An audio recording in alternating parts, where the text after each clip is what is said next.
pessoal, tudo bem? Hoje vamos conhecer a ordem dos anfíbios mais comuns de serem vistos na natureza e até mesmo nas grandes cidades.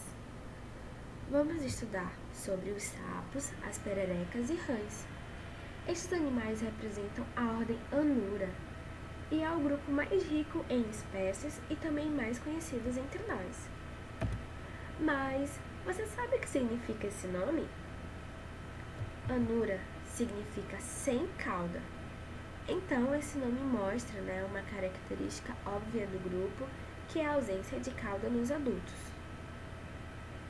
Eles são tetrápodes, saltadores e geralmente de corpo curto. E como acabamos de falar, não possuem cauda na vida adulta.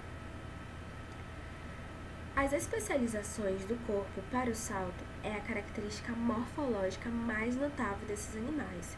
Como vocês conseguem ver nessa imagem, as patas posteriores são alongadas e os ossos da tíbia e fíbula foram fundidos. Isso permite que os músculos formem um sistema de alavanca capaz de arremessar o anuro no ar.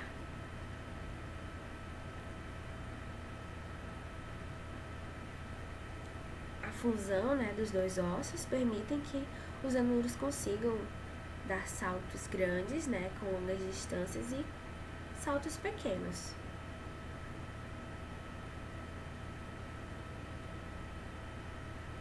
Esse vídeo está exemplificando bem como isso ocorre. Como eu falei, na fase adulta, geralmente, essa ordem não possui cauda. Porém, como tudo na biologia existe exceção, esse gênero, Scaphus, que ocorre nos Estados Unidos e no Canadá, apresenta uma estrutura similar a uma cauda na vida adulta. É isso mesmo. Essa cauda, por assim dizer, na verdade, é uma extensão da cloaca masculina e está presente ao longo de toda a sua vida adulta, dos machos. E especialistas dizem que essa cauda é uma adaptação bastante útil, pois esses sapos, esses animais, eles são encontrados em riachos que têm uma correnteza muito forte. Por causa dessa extensão, por assim dizer, essa cauda, eles conseguem depositar diretamente o seu esperma na fêmea, e sem que o esperma seja levado pela correnteza. Então, isso garante uma sobrevivência deles e propagação da espécie. Mas calma, nós ainda vamos falar bem, de como ocorre a reprodução dessa ordem. Mas antes disso, será que sapo, perereca e rã são todos iguais? Ou existem diferenças? Se você pensou em diferenças, provavelmente deve estar entendendo o assunto, pois as diferenças são bem incríveis e bem interessantes nesses grupos. O primeiro grupo que vamos conhecer são os sapos. Os sapos apresentam uma pele rugosa, patas relativamente curtas, em relação aos outros animais, dessa ordem, e possuem glândulas de veneno, que se localizam aqui atrás dos olhos. Nessa espécie aqui, que é mais popularmente conhecida como cururu, a Rhinella marina, as glândulas são de veneno, que tem uma ação cardiotóxica, são bem visíveis, e essas glândulas, elas são chamadas de glândula paratoides. Em outras espécies, essas glândulas são bem pequenininhas, mas mesmo assim estão presentes. Essas glândulas é um mecanismo de defesa desse grupo.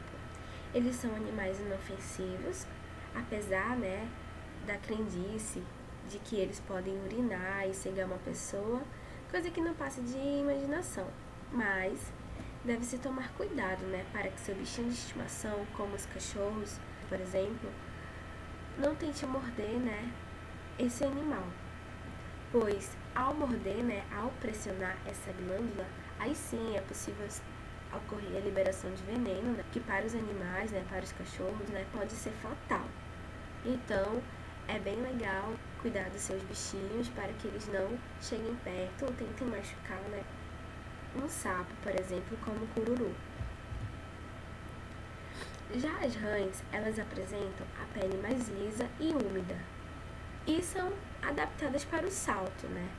As pernas traseiras, ó, elas são bem desenvolvidas. Lembra de quando eu mostrei um vídeo, mas no início da aula? Pois é, provavelmente era de uma rã, pois as suas pernas, né, os seus membros posteriores são bem alongados e também elas possuem membranas interdigitais. O que é isso? É como se fosse uma ligação, né, de um dedo ao outro que facilitam a natação, pois as rãs, elas são ligeiras, né, para escapar do seu predador e são boas nadadoras também.